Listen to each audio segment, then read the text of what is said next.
Welcome to Session 4 of the DUI curriculum. In this session, you will learn about triggers, high-risk situations, and the DUI decision chain. This session is designed as an individual learning activity. You will listen to this recording, pause at certain points, complete parts of the worksheet, and then restart the recording when you are finished. The goal today is to help you understand what happens before a risky decision. A DUI usually does not happen from one single choice. It is often the result of several smaller choices that build on each other over time. By the time someone gets behind the wheel impaired, there were usually warning signs that came before that moment. Today is not about shame. It is not about beating yourself up. It is about learning your pattern. When you understand your pattern, you have more power to change it. A big part of preventing another DUI is learning how to slow down and ask, what is happening right now? What am I feeling? What am I thinking? What situation am I in? What choice am I about to make? Where could this choice lead? When someone is dealing with a DUI, a lot of attention goes to the final result: the arrest, the court date, the fines, the license consequences, the stress, the embarrassment, and the impact on family, work, and the future. Those things matter, but if we only focus on the final result, we miss the earlier parts of the chain. In Arizona DUI education and treatment, clients are expected to increase awareness of alcohol or drug use, how impairment affects driving, alternatives to impaired driving, and ways to reduce future risk. This session focuses on those prevention pieces by helping you identify your personal triggers, high-risk situations, thinking errors, and interruption plan. Please have your worksheet and a pen ready. When the recording tells you to pause, stop the recording and complete this section before moving on. Section 1. What is a trigger? A trigger is anything that increases the chance of drinking, using drugs, acting impulsively, or making a risky decision. A trigger does not force you to do something. A trigger is not an excuse, but a trigger does increase risk. For example, if a person knows they usually drink heavily around a certain friend group, that friend group may be a trigger. If a person knows they are more likely to drink when they are angry, then anger may be a trigger. If payday often leads to going out, drinking, spending money, and poor choices, then payday may be a trigger. Triggers matter because they give information. They show where risk goes up. When you know where risk increases, you can plan before the situation becomes dangerous. There are two main types of triggers: external triggers and internal triggers. External triggers are things outside of you. These may include people, places, events, routines, substances, access to money, or access to a vehicle. Examples include going to a bar, going to a party, being around certain friends, getting paid, watching a sporting event, being offered alcohol or drugs, arguing with someone, being around people who encourage risky behavior, driving yourself to a place where drinking is likely, having easy access to your keys, being bored on a weekend night, or being in a place where alcohol or drugs are normal. External triggers are not always obvious. Sometimes a trigger is part of a routine. Maybe every Friday after work, a person stops at the store and buys alcohol. Maybe after every argument, a person leaves the house and drives around. Maybe every time a certain friend calls, that person ends up drinking or using. Maybe stress at work turns into a pattern of drinking to shut the day off. Internal triggers are things happening inside of you. These can include emotions, thoughts, memories, body sensations, urges, beliefs, and stress responses. Examples include anger, anxiety, loneliness, boredom, shame, guilt, sadness, excitement, and overconfidence. Feeling rejected, feeling overwhelmed, feeling left out, feeling like you deserve a break, or feeling like you need to escape. Internal triggers can also sound like thoughts. Examples include, I am fine. I only had a couple. I can handle it. It is not that far. I just need to get home. I do not want to leave my car. I do not want to bother anyone. I do not want to pay for a ride. I have driven like this before and nothing happened. I know my limit. I drive better than most people. I deserve to relax. These thoughts matter because thoughts can give permission to risky behavior. A person may not say, I am choosing to put myself and other people in danger. Instead, the thought may sound smaller, like, it is fine. It is close. I will be careful. I have no other option. But those thoughts can still lead to serious consequences. Recognizing triggers does not remove responsibility. It increases responsibility because now you know what to watch for. The more aware you are of your triggers, the earlier you can respond. The earlier you respond, the easier it is to make a safe decision. Pause point 1. Pause the recording now and complete part 1, understanding my triggers. Write at least 3 external triggers and at least 3 internal triggers that increase your risk. When you are finished, restart the recording. Section 2, High Risk Situations. Welcome back. Now that you have identified triggers, we're going to talk about high risk situations. A high risk situation is any situation where the chance of making a harmful decision goes up. For DUI prevention, high-risk situations often involve 3 things: substances, emotions, and access to a vehicle. When those 3 things come together, risk increases. Here is one example. A person drives to a party where alcohol is available. The person is already stressed before arriving. The person tells themselves they will only have 1 or 2 drinks. They end up drinking more than planned. Their car is outside. They feel pressure to get home. That is a high-risk situation. Here is another example. A person is drinking at home. They get into an argument. They feel angry and embarrassed. They want to leave immediately. Their keys are nearby. That is a high-risk situation. Here is another example. A person goes out with friends. They do not want to look different. They do not want to say no. They drink more than planned. They feel embarrassed asking for a ride. They tell themselves, I will be fine. That is a high-risk situation. High-risk situations do not always look dangerous at first.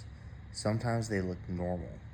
A regular weekend, a birthday, a game night, a dinner, a party, a stressful day after work, or a quick stop for a drink. The situation often becomes dangerous because there was no plan made ahead of time.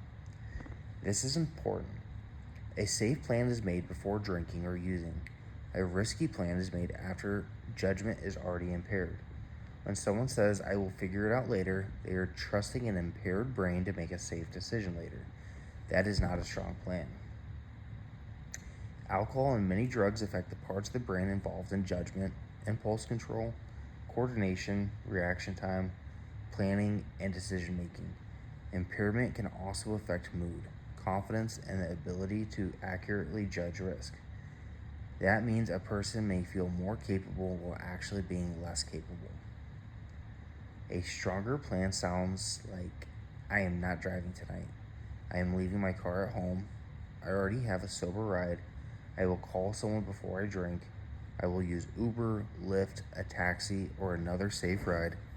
I will not put myself in a situation where I have to decide after I am already impaired. I will not go out with people who pressure me to make unsafe choices. I will leave early if I notice myself getting emotional. High-risk situations are not always avoidable, but they should be planned for. If you know a situation increases your risk, you need a plan before you enter that situation. The goal is not to rely on willpower after you are already triggered. The goal is to prepare ahead of time. Pause point 2. Pause the recording now and complete part 2, my high-risk situations. List 3 situations that increase your risk. For each one, write where you are, who you are with, what you are feeling, and why that situation is risky. When you are finished, restart the recording. Section 3, Impairment driving and Arizona relevance. Welcome back. Before we move into the decision chain, it is important to connect triggers to impaired driving. In Arizona, DUI education includes information about alcohol and drug effects, how impairment affects the ability to operate a vehicle, alternatives to impaired driving, self-assessment of alcohol or drug use, and resources for change. This session connects directly to those areas because triggers in high-risk situations are often the moments when a person either protects himself or moves closer to impaired driving. Alcohol concentration is one way impairment is measured, but it is not the only thing that matters for safety. People may underestimate how impaired they are, especially when alcohol or drugs affect confidence and judgment. Different people may respond differently depending on body size, tolerance, food intake, fatigue, medication, mental health, and other substances. Mixing substances can increase risk and make impairment harder to predict. Driving requires attention, judgment, coordination, reaction time, emotional control, and the ability to respond quickly to changing conditions. Impairment can slow reaction time, narrow attention, increase impulsivity, reduce coordination, and make risks feel smaller than they are. This matters because driving is not just about whether a person feels okay. Driving is about whether the person can safely respond to traffic lights, pedestrians, weather, police instructions, and unexpected events. A prevention mindset asks, what is my safest option before I drive? Not, can I get away with it? Not, do I feel normal? Not, is it only a short distance? Distance does not remove risk. Familiar roads do not remove risk. Confidence does not remove risk. Alternatives to operating a vehicle while impaired include arranging a sober driver, using rideshare, calling a trusted person, taking a taxi, staying where you are if it is safe and appropriate, leaving your car and returning for it later, planning transportation before drinking or choosing not to drink or use. The safest plan is always the plan made before judgment is impaired.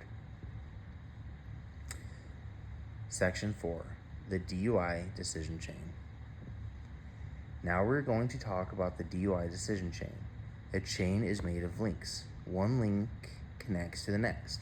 A DUI can happen the same way. The final link may be driving impaired, but there were usually earlier links before it. Here is an example. A person has a stressful day. That is one link. They feel angry, tired, or overwhelmed. That is another link. They think, I need to relax. Another link. They decide to go somewhere alcohol is available. Another link. They drive themselves there. Another link. They tell themselves, I'll only have one or two. Another link. They drink more than planned. Another link. They begin to feel impaired but minimize it. Another link. They think, I'm okay to drive. Another link. They do not want to leave their car. Another link. They do not want to call someone. Another link. They decide to drive. That is the final risky decision. The DUI did not begin when they turned the key. The DUI chain started earlier. It may have started with stress. It may have started with an argument. It may have started with boredom. It may have started with going somewhere without a plan. It may have started with overconfidence. It may have started with the thought, I will figure it out later. Understanding your decision chain is important because it gives you more places to interrupt the pattern. Many people only focus on the final decision and say, next time I just will not drive. That is a good goal, but it may not be specific enough. A stronger set of questions is, what happened before I decided to drive? What was I feeling earlier that day? What was I thinking? Who was I around? Where did I go? What warning signs did I ignore? What choices increased my risk? Where could I have interrupted the chain earlier? When you answer those questions, you move from a vague plan to a specific plan. A vague plan says, I will not do that again. A specific plan says, I will not drive to places where I might drink. I will set up a ride first. I will call a support person if I feel angry and want to leave. I will not trust the thought I am fine. I will leave my keys at home. Specific plans are stronger than vague promises. That is not about beating yourself up. This is about learning the pattern. Once you know the pattern, you can change the pattern. Pause point. Pause the recording now and complete part 3, my DUI decision chain. Think about your DUI or another risky situation involving alcohol, drugs, or driving. Focus on what happened before the final decision. When you are finished, restart the recording. Section 5.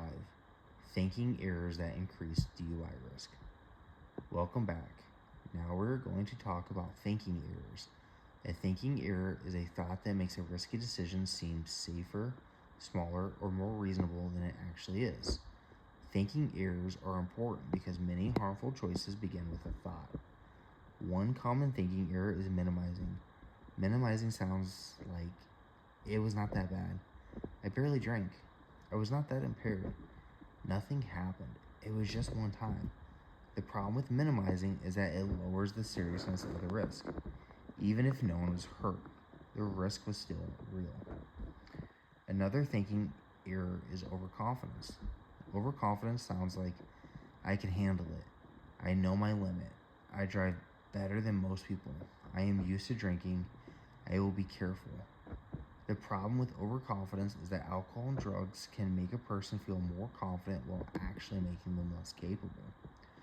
Another thinking error is justifying. Justifying sounds like, I had a hard day.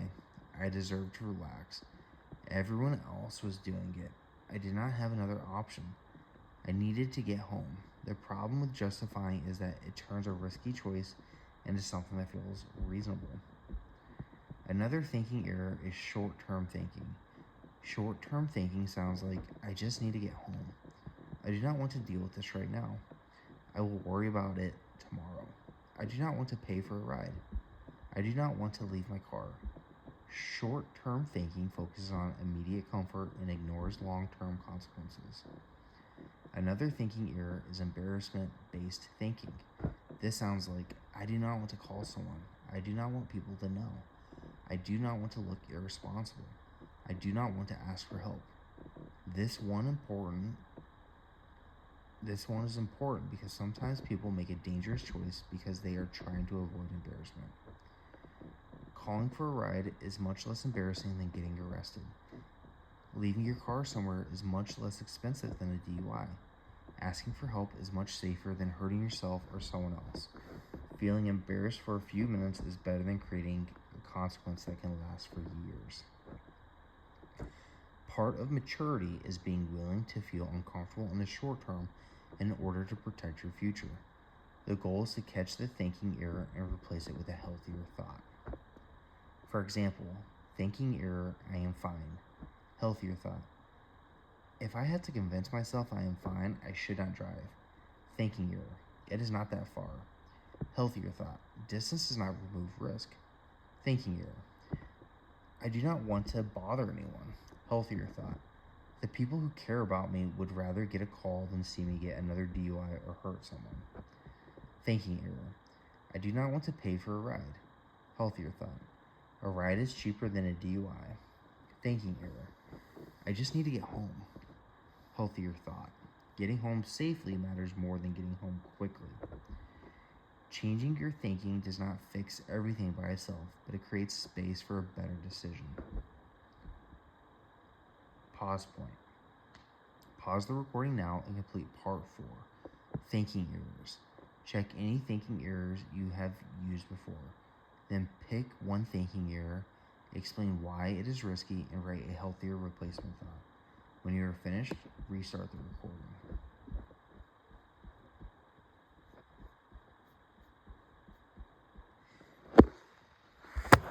Section 6, interrupting the chain. Welcome back. We are now going to focus on interrupting the chain. The good news is that a chain can be broken. You do not have to wait until the final decision to make a change. You can interrupt the chain early. There are 3 places to interrupt the chain: before the situation, during the situation, and after drinking or using. Before the situation, you can interrupt the chain by making a plan.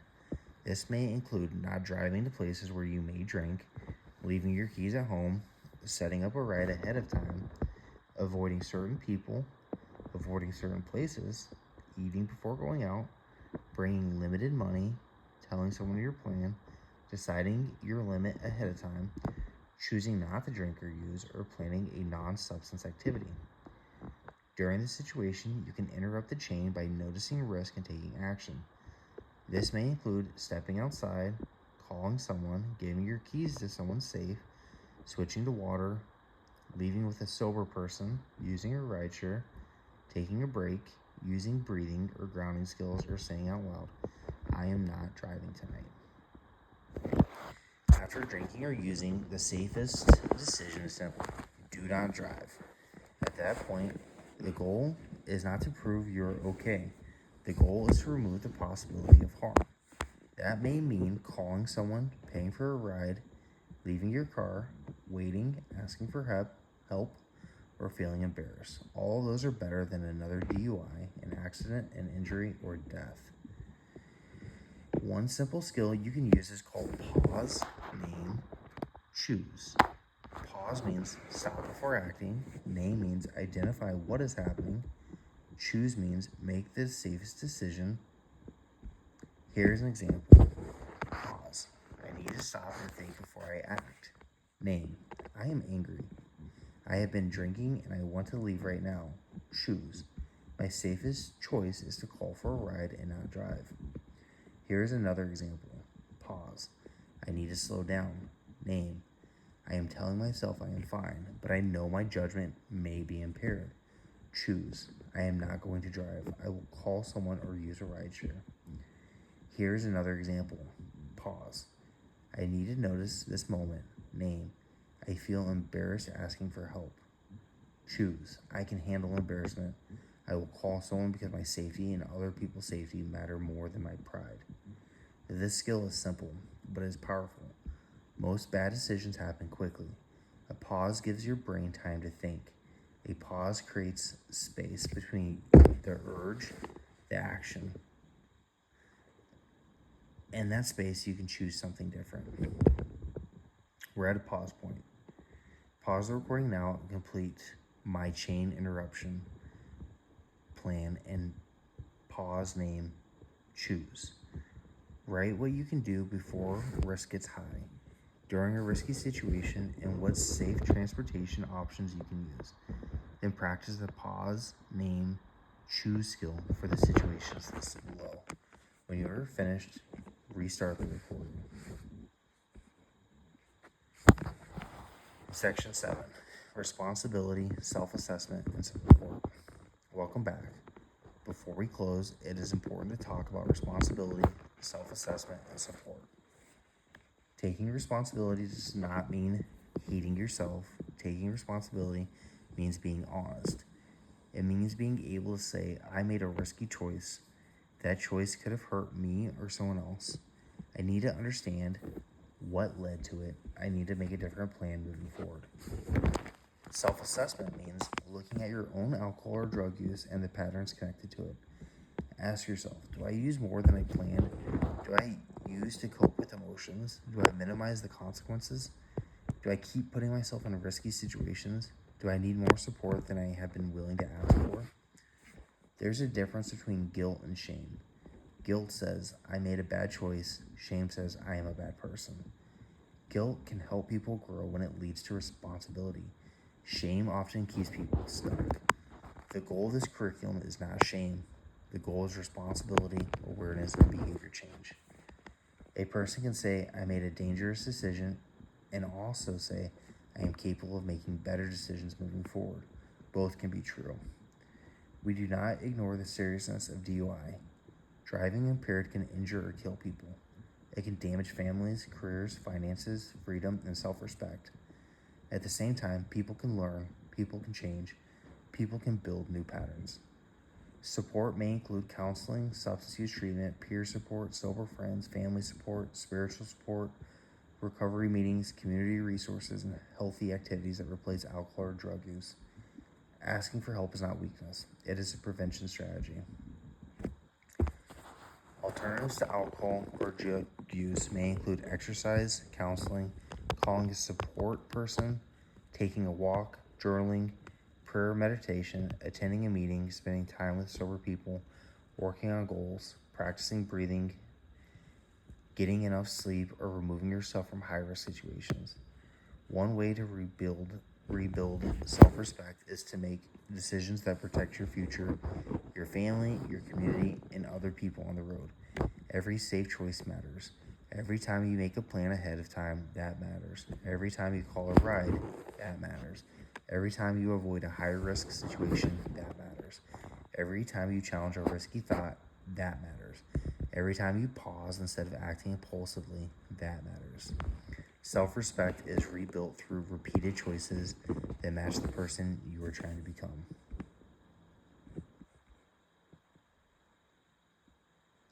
Pause the recording and complete personal commitment. Write one trigger you need to take seriously, one high-risk situation you need to avoid or plan for, one thinking error you need to challenge, and one safe decision you will make this week.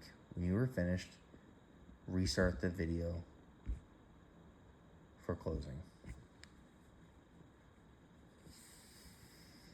Welcome back. Today you learned about triggers, high-risk situations, impairment risk, thinking errors, and the DUI decision chain. The main point of this session is that a DUI is often the final link in a larger, longer chain. The earlier you notice the chain, the more power you have to stop it. Your triggers matter, your emotions matter, your thoughts matter, your environment matters, your transportation plan matters, your support system matters. Change does not happen by accident. Change happens when you learn your patterns and make a plan before the risky moment arrives. The goal is not just to say, I will not do it again. The goal is to know exactly what you will do differently. Before the next session, review your worksheet and pay attention to any triggers, thoughts, or high-risk situations that come up during the next session. When you notice one, practice the skill, pause, name, choose, pause. Before acting, name what is happening, choose the safest next step. This is how you begin breaking the chain.